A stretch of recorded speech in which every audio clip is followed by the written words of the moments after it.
கருவேப்பிலையை வாங்கி நல்லா உருவி அலசி வெயிலில் நல்லா முடன்னு காய விட்டு அதை வெறும் வானிலையில் நல்லா முறுமுறுன்னு வறுத்து ஆறுனதுக்கு அப்புறம் நல்லா பொடி பண்ணி வச்சுருந்தாக்கா இந்த கருவேப்பிலை பொடியை பெண்கள் காலையில் 11 மணிக்கு கருவேப்பிலை ஒரு அரை ஸ்பூன் பொடி போட்ட மோரை குடிச்சுன்னு வரலாம்.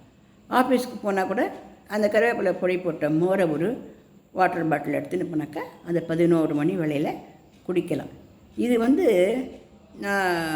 எல்லாருமே குடிக்கலாம். இது முக்கியமாக பெண்களுக்கு வயர் சம்மந்தப்பட்டது, கருப்பை சம்மந்தப்பட்ட புண்ணு பொடி எல்லாத்தையுமே நல்லா நீக்கும். வயத்தில் நல்ல பாக்டீரியாக்கள்லாம் வளரும்.